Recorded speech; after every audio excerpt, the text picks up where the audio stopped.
The most central issue for cities is to take advantage of their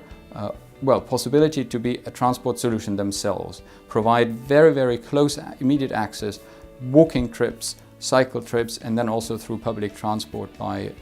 in some ways, in those cities that have excessively motorized, shift people back into those far greener modes, and in cities where you have massive motor vehicle growth at the moment, trying to bring that at least a bit down in terms of the growth rates. Why? That's hugely inefficient and interferes with some of the key assets cities have, and that is sociability, creating in these urban communities, whether they are residential, mixed use, or indeed more business oriented, creating in the public space opportunities for exchange, getting to know each other, to gossip, and to take advantage of that physical proximity.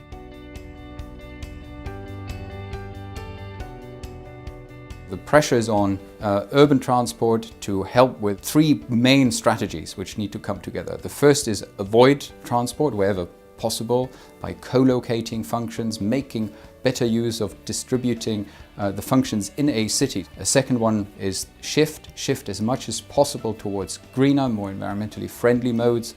That's where your public transport agenda kicks in, walking and cycling as well. And then finally, those sort of trips you cannot shift, make them cleaner.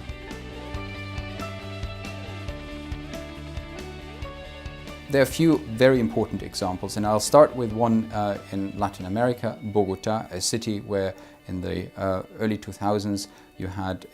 through sort of innovative mayoral leadership, implementation of what's called BRT, Bus Rapid Transit, which allowed to basically run bus service at relatively low cost, but with capacity levels which we know from tube or underground systems. We have been seeing over the last 5 to 10 years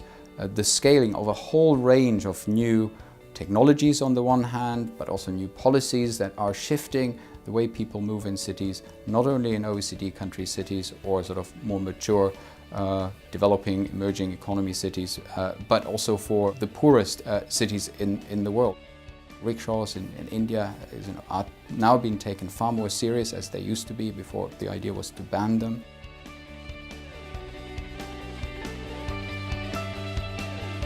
I do recognize that in certain areas, both policy and the market is a bit behind of what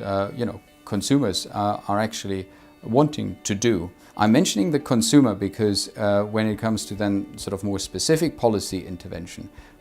consumer, or let's use much better terms, sort of citizens, civil society, they have been a key actor for turning around sort of the status quo of how we do transport in cities. And this started in the 60s and 70s with the first big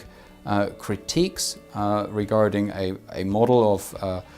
in some ways, totally motorizing cities, building highways through the center of London, building highways through the center of Berlin, the center of Manhattan.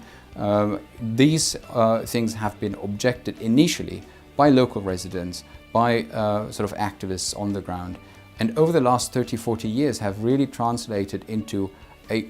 considerable change in attitude, in what we want from our policymakers, and also in behavior on the ground.